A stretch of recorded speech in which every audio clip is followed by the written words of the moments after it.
real. No. Nope. This is stop. a sham. It's finally here. Drum roll. Welcome to DBL. Happy Friday. Today, of course, is the American Heart Association's National Wear Red Day, which is why we are dressed like this. The Go Red for Women movement is meant to highlight the importance of heart health since heart disease remains the #1 killer of women across the country. For more information, visit goredforwomen.org. Of course, I got my little pocket square. Looking sharp. Nothing says support like a good old pin. Yeah, means the world. It means the world. But yeah, you guys look fantastic, and hey, we're supporting something, right? Absolutely. Absolutely. Now let's make people laugh. Let's go for it. Portia de Rossi turned her 50th birthday party into a surprise vow renewal ceremony for wife Ellen DeGeneres. I feel like there's a better way I could have said that. Portia walked out in the same dress she wore in their wedding in 2008. Who can do that? That's Brandy Carlisle. I That's showing certainly off a can't little do bit. that. That's showing off. And surprised Ellen, who was clearly shocked. Their longtime friend Kris Jenner officiated the ceremony. Why not? Which was held in their new home. Portia said she wanted their friends to witness the renewal of her commitment to Ellen. Let's watch. You make me feel safe, cherished, loved. I love you. I will always, always love you. Thank you for saving me every day. And I'm the lucky one. And wow, everybody, so. Guests included Prince Harry and Meghan Markle. Why not? Katy Perry and Jennifer Aniston. We loving this? I love the love, but a little showy? A little? I don't know. I think that it was very simple. It was to the point. Prince Harry was there. It's not simple. They're friends. Eh. They're friends. They can't be friends. And likely neighbors, I would assume that that's the area that they live in. They can't just be like, hey, Harry, we're having a barbecue. Can't you? Why I think not? so. I don't know. I'd be way too... They need I wouldn't be able friends, to. too. I think he's going to judge. The No, kid but stain the carpet. You and Harry would actually be, I think they'd be No, friends. I couldn't. Okay. He's too above me. I don't know. Read his book. I think it agree would with you, surprise you. Erica. Yeah. He's really down to earth. I think it would surprise you. Yeah. I'll call. Anyways, what do you think about this? I think, you know, this is a beautiful thing for people. Sometimes people think of it as like the kiss of death for a marriage, but I think in this particular circumstance, I can see this. Now, on the flip side, where the other people live, I understand the kiss of death thing because I also had a vow renewal with my ex-husband.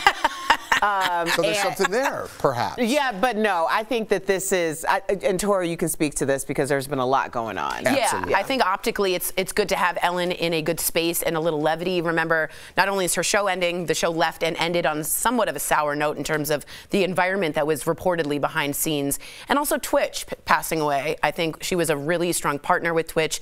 And at the end of the party, of their rap party at Ellen, you saw someone stand up and be like, don't let this be the only thing you have. Like, go find something else. Because a lot of people, that was their whole life. So I thought it was a lovely thing to do to someone. I might do a vow renewal. My 10th anniversary is coming up in October, and I might go to Mexico by myself with Brooksy. Yeah, but that's not a vow renewal. It's just an anniversary trip, No, we might right? say a few words on the beach. Well, then you're just talking on a beach. Yeah, I guess we're just having a conversation. Yeah. You're not gonna like get a gown and like invite people to come. Although there's just a part of me that I told you guys I did bridal. I hated the dress I wore for my original wedding. So there's a part of me that wants to do a vow renewal only for the dress.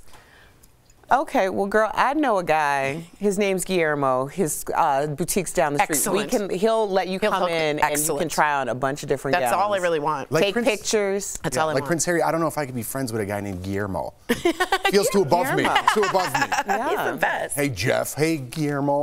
You're so much cooler than I am. All right. That's It's true. pretty cool. It sounds cool. It does. Pamela Anderson is being accused of victim blaming when it comes to sexual assault. Speaking to Interview Magazine, Pam doubled down on some controversial statements she made in 2007 about the Me Too movement. Back then, she said women should know what they're getting into if they go into a hotel room with a Hollywood producer. But now she's adding to that, saying her mother told her that if someone answers the door in a hotel robe, don't go in. But if you do, get the job. Yeah, I think we can all think of antiquated things that our parents or grandparents said that don't hold true today. Yeah, for sure. I'm not even going to throw anybody under the bus. Okay? Everybody could relate. Yeah. Exactly. It's an old-fashioned. Yeah. You know, I think that this is a nuanced conversation, and I think the problem and portion that's missing from this very quick quip is the idea that, yes, obviously common sense would dictate that all of these things are things that we should be considering. However, I don't think that we are considering the circumstances that a lot of people found themselves in. It wasn't just as black and white as, oh, come to my hotel room, now I'm in a robe. You know, I think that's what we think about because that's the way that most people can understand how something would go down like that. But they also can only understand that way because they watch a lot of movies. You know, I watched the Pamela Anderson documentary, and it was very insightful in terms of understanding who she is. And I think a part of who she is, and she acknowledges, you know, the sense of brokenness and trauma and all the things that she has gone through. And I think that depending on how you were raised or how you grew up and what your experiences are, you react to situations very differently. Your flight or fight are very different. So I would never want a blanket statement what should be done for protocol for anyone, because it really comes down to who you truly are and the foundations from which you were raised. So that all to be said, it makes me uncomfortable for her to be like, okay, well, if you're going to do it, then get the job. Yeah. It's like, well, there's other things that could possibly come from that. I also thought, too, like for a woman that had a stolen sex tape without her consent seemed to somewhat be missing from her conversation here of like, you know what's going to happen if he's in a robe. Well, you're forgetting the whole other part of like a woman has some agency or a person has some agency in that. So coming from her, it felt really weird. That's her take. I vastly disagree with it. I also have a friend with Harvey Weinstein that he blocked her with security, did something to her in a restaurant by a bathroom. There was no robe, there was no hotel, and it was similar in many ways to a lot of the other women in Harvey Weinstein. And she's not someone that would have walked into a hotel room with a robe. So it doesn't always happen that way, and it sort of melts it down to one thing, and I think she's missing the whole perspective of it. Yeah, I also think there's an idea of trauma response too, because there is this school of thought, and you'll hear it from people in older generations, or we do it to people in younger generations, like, I survived this, you know, like, you know, there's something like that resentment is, almost, you know that you could have possibly have been a victim in some sense of it. Maybe you don't want to acknowledge that you are the victim or survivor of said experience, and so this is your way of coping with that as well. Like, well, I figured it out and I got over it, so let's just be honest, like, this isn't that big of a deal. And it's like, well, no, the reason why you should be advocating for this to change is because you've been through it, and why would you want anyone else to go through that? Yeah.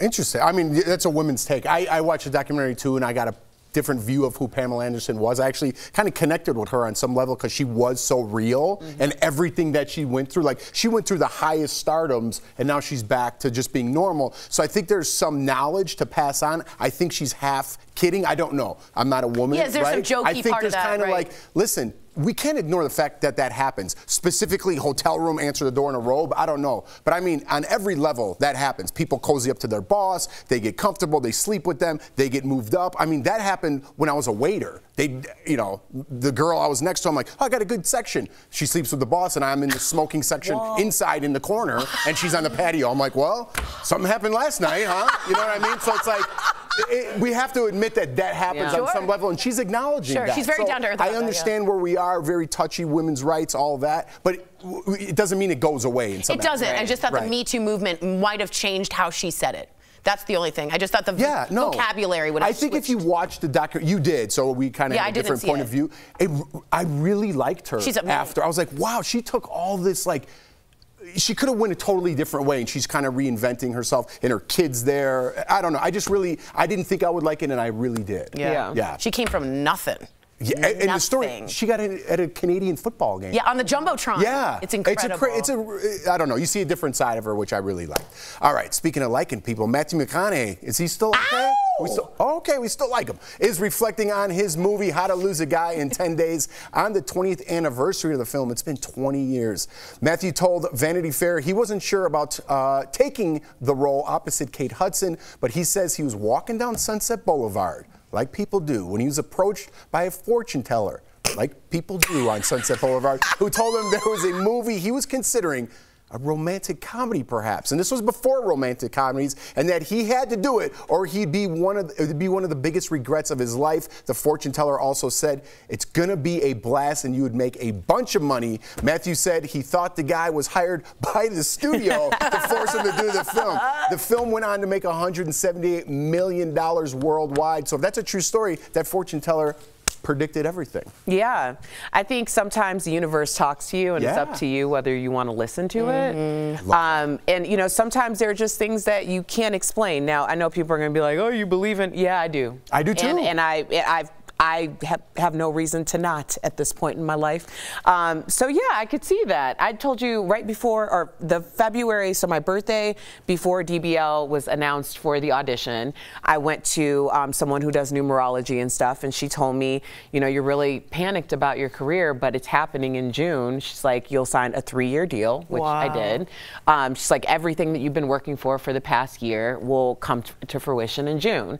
She told me the terms of my contract, that, like what would happen next. She told me all of these things. So when I saw the call for DBL, I was like, I just went to my husband and said, this is my job. That's why I bought my ticket and my hotel before I was ever invited to the audition. Well, so I believe in all that stuff too. I mean, I could go to how I got this job too and what was happening in my life. Fired from both my agents, I only had 2, but fired, right? Let go. A lot of other, I just had a kid. What am I gonna do in this 700 square foot apartment? DBL came along, really.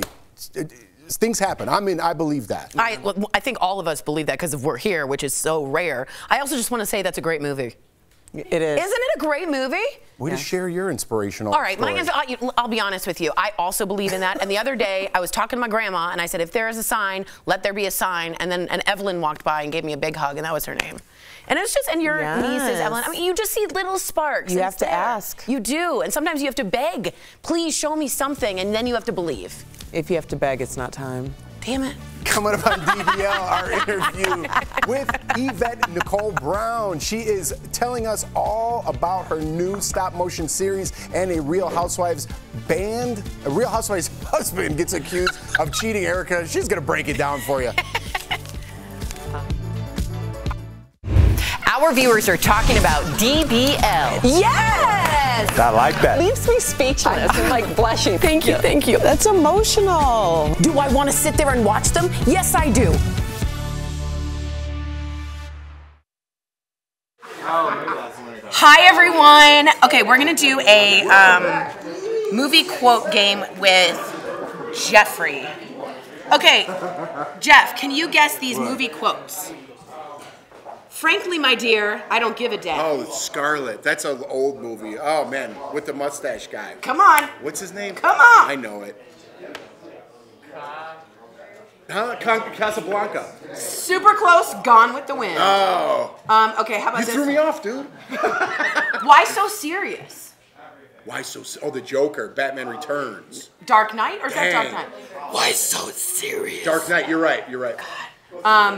Was that Bane or is that dude? No, that was Heath Ledger. No, that's Heath Ledger. How about this one? Are you not entertained? Oh, dude, The Gladiator. That's his favorite movie. She doesn't even go here. That was a good one. That's gotta be, yeah. That's a good one. When they all are confessing things and this one girl comes up and confesses and someone goes, she doesn't even go here. Written by Tina Fey. Okay, how about this? I wish I knew how to quit you. Oh, Jerry Maguire. What? What is it? I'm gonna do it. I wish I knew how to quit you. Oh, is that Brokeback Mountain? I actually thought it was, but it's The Notebook. You even agreed with it. I thought it was Brokeback Mountain too. I can't quit you. But this one says, what is it? I wish I knew how to quit you. Oh, The Notebook. That's Remember that? Ryan Gosling. Yeah, and then she jumps up and they go blah, blah, blah, blah. Yeah. That could fit in so many movies. Oh my God. And it could fit in Jerry Maguire. How about this? Yeah, but doesn't Jerry say like, you can't you're not quitting me. No, you complete me. Yeah, but remember he's like, you can't quit me. Right? Doesn't he say that at some point? Remember he's crying at the end and then that strums in. Remember?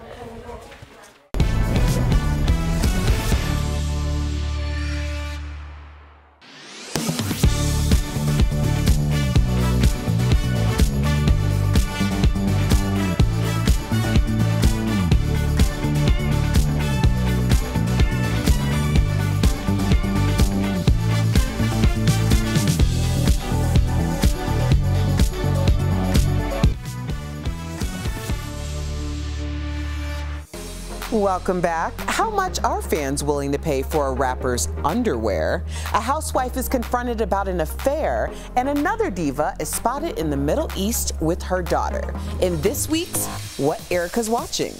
So rapper Lotto had her fans in a bidding war over leopard print thongs that trolls have accused her of wearing on multiple occasions.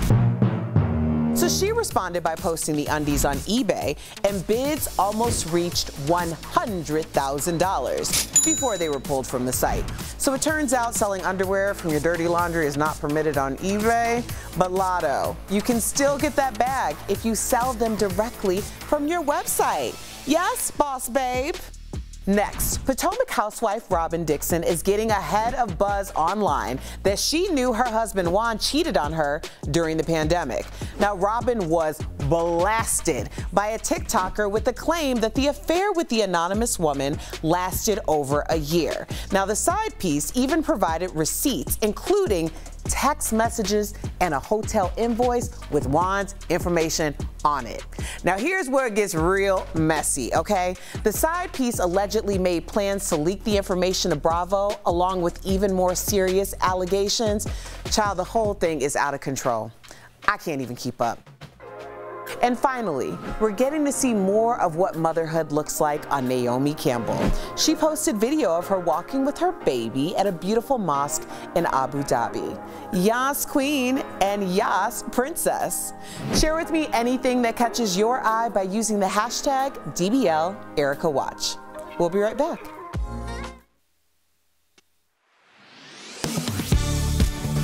Cases of the flu are on the rise nationwide. The Centers for Disease Control and Prevention report flu activity is high or very high in at least 17 states, exceeding the agency's projection for this point in the season. When cases increase significantly above normal, the flu is considered an epidemic.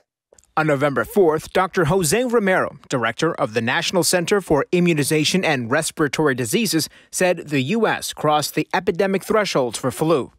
Soon after making the statement, online searches showed an increase in people wondering if it's normal for flu to reach epidemic status. So let's verify.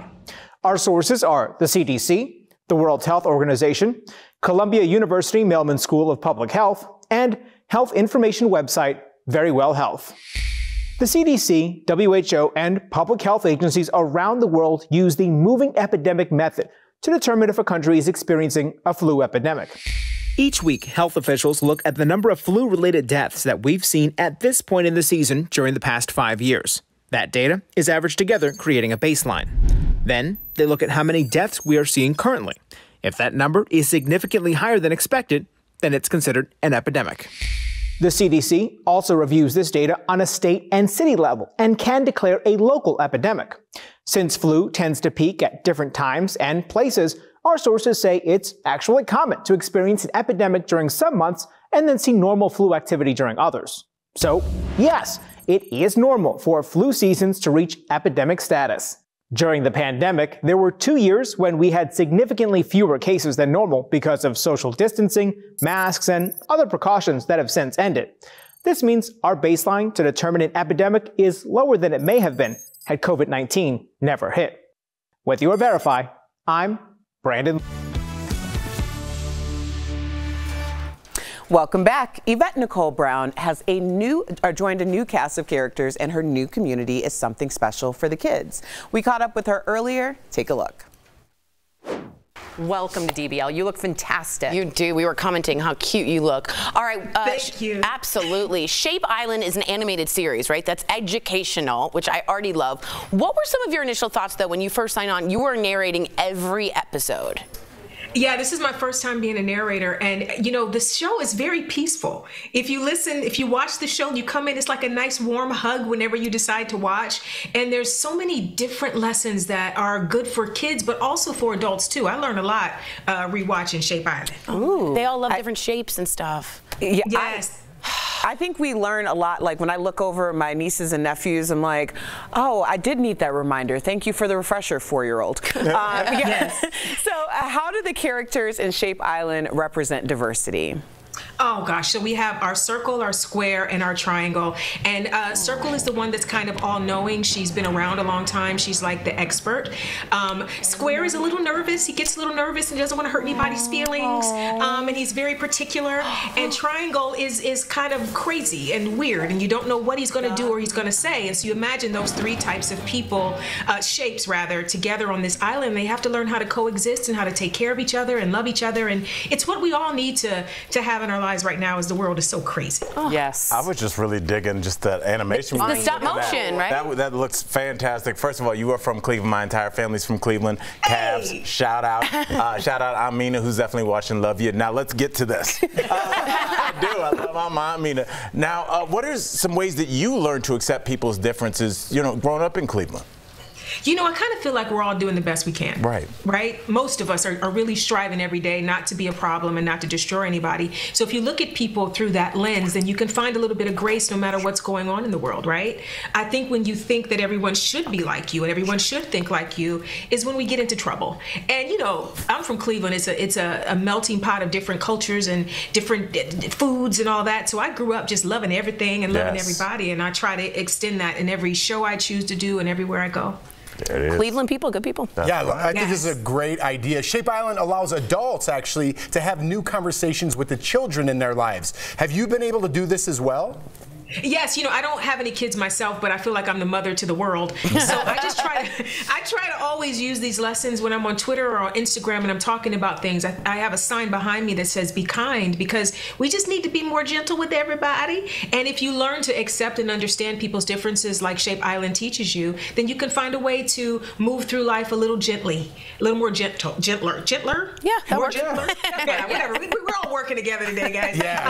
It helps you just be a better person and to be a better, you know, friend and family member to everyone. I just think it's important to see people where they are and to love them as they are. Beautifully said. As a mom to 2 kids, I'm so happy that we have shows like yours.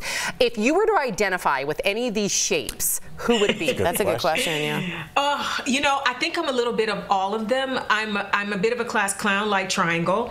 I'm very nervous and I want everybody to be okay like Square. And I'm a bit of a know-it-all like Circle. I think Circle handles her know-it-all tendencies a little better than I do, because I go, I'm right, you need to listen to me. She goes, maybe we should consider this, you know? So I think I could learn a little bit from each one of them, and I think all of us have a little bit of Circle, Square, and Triangle in us. I love it. Oh my Yvette, goodness, thank you so much for joining us today. DBL Nation, all episodes of Shape Island are now available to stream exclusively on Apple Plus TV. Thank you so much, Yvette. Congratulations. Thanks for having me, everybody. Mazel. We'll be right back. Anytime.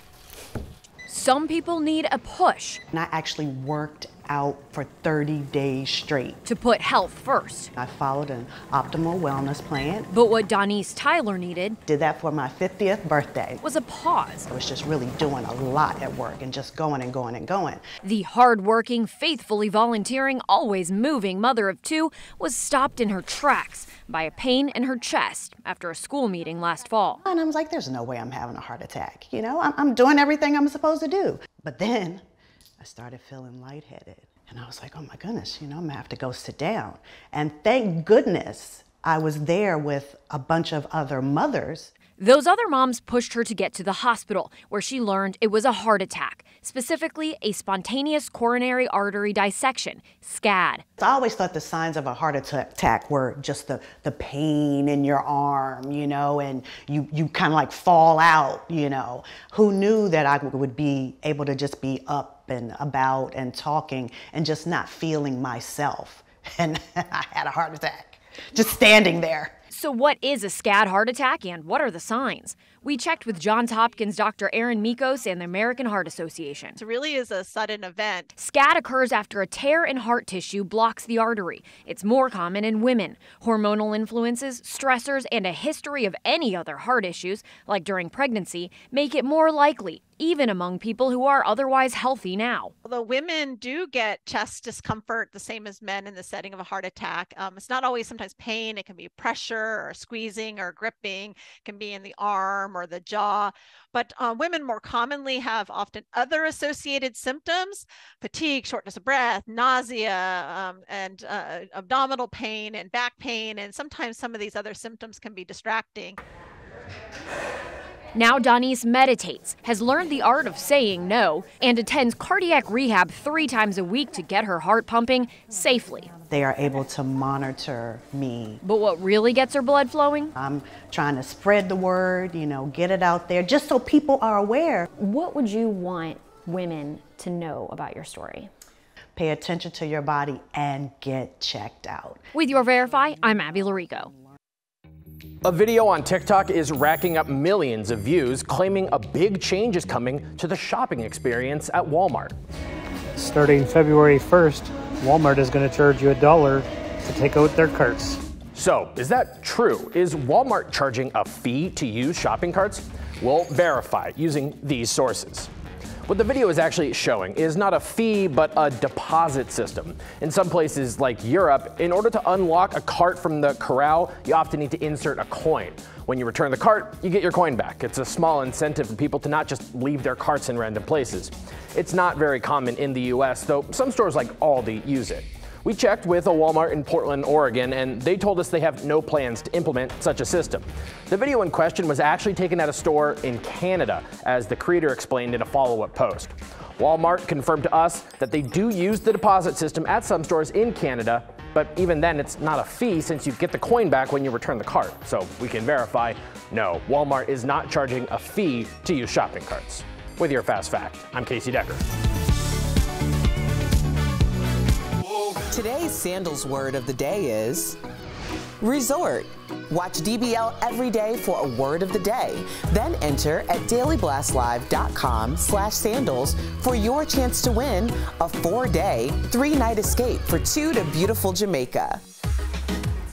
Welcome back. With freezing temperatures affecting the roads, we've got some tips on how to drive safely in icy conditions. That's today's Auto Alert, sponsored by Ox Car Care. First up, if you have the ability to, stay home. All right, we'll see you guys tomorrow. No.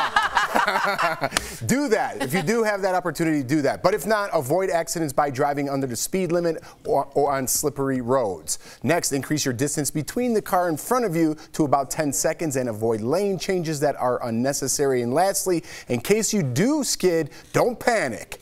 Let your foot off the gas and turn the wheel in the same direction of the skid. Ox Car Care is dedicated to providing you with an amazing auto protection plan experience that works with your budget. If you're looking for better car care, give them a call today at 800-687-1821. All good tips. Yeah, my husband could use a couple of those tips. Really? Does he panic? Yes. No, he tailgates people. I'm like, could you please get off this man's butt? That's my pet peeve. I can't.